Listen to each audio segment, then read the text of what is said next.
नमस्कार, welcome to सरल astro. बात करते हैं आज एक ऐसे विषय के बारे में जो वैवाहिक जीवन में सर्वथा समस्या का कारण बनता है।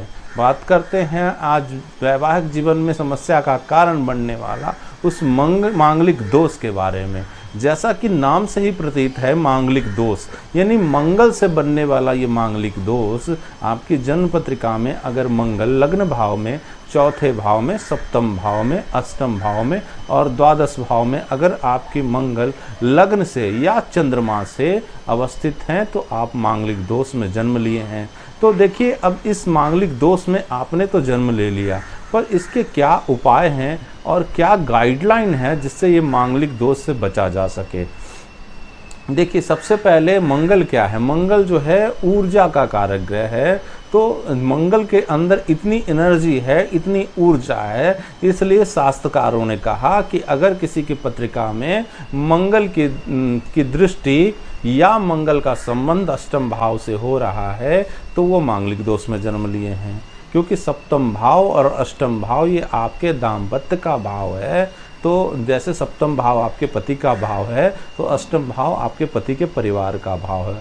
अब देखिए, लग्न में बैठा मंगल आपकी सातवीं दृष्टि से दाम्पत्य भाव को देखेगा, सप्तम भाव पे दृष्टि डालेगा और साथ ही साथ अष्टम भाव पे भी दृष्टि डालेगा। चौथे भाव में जब मंगल बैठेगा तो चौथे भाव में बैठे हुए मंगल की चौथी दृष्टि आपके दाम्पत्य भाव पे पड़ेगी, तो वहाँ पे भी मांगलिक दोष का निर्माण होगा। और सप्तम भाव में अगर मंगल बैठेंगे तो वहाँ तो मांगलिक दोष, पूर्ण मांगलिक दोष निर्माण करेंगे ही करेंगे। पर मंगल अगर अष्टम भाव में बैठेंगे तो वहाँ पे बैठ के भी मांगलिक दोष का निर्माण करेंगे। अब मंगल द्वादश भाव की बात करते हैं। द्वादश भाव में जब मंगल बैठेंगे तो उनकी आठवीं दृष्टि आपके दाम्पत्य भाव पे पड़ेगी, तो यहाँ पे भी वो मांगलिक दोष का निर्माण करेंगे। अब इसे चंद्रमा से भी इसी तरह काउंट कर ले कि चंद्रमा से मंगल कैसे बैठे हैं, तो इसे आंशिक मांगलिक दोष कहा गया है। लग्न से मांगलिक जो है और चंद्र से मांगलिक, चंद्र कुंडली से जब आप मांगलिक हैं तो उसे आंशिक मांगलिक दोष कहा गया है। अब देखिए, क्या करें जब आपकी जन्म पत्रिका में मांगलिक दोष हैं, कैसे क्या उपाय करने चाहिए।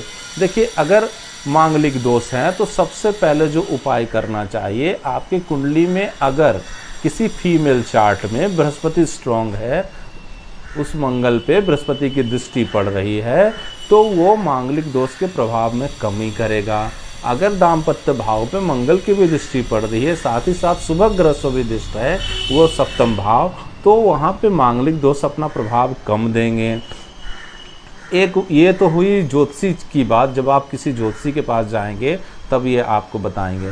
पर मैं आपको बताता हूँ कि ये जो है आप कैसे देख पाएँ कि ये मांगलिक दोष कम है, उसमें प्रभाव कैसे कमी किया जाए, इसके रेमेडीज क्या हैं, इसके उपाय क्या हैं। तो सबसे पहले उपाय करें कि आप विवाह जो है आफ्टर 28 करें। शास्त्रों में मत है कि 28 साल के बाद मंगल का प्रभाव कुंडली में कम हो जाता है। तो देखिए, ये भी एक बहुत ही साइंटिफिक ये है, इसको आप निराकार नहीं कर सकते, इसे आप तिरस्कृत नहीं कर सकते। आफ्टर 28 जो है वो मंगल का प्रभाव कुंडली में कम जाता है। तो आप अगर 28 के बाद शादी करते हैं तो आप मांगलिक दोष से बचे हुए हैं।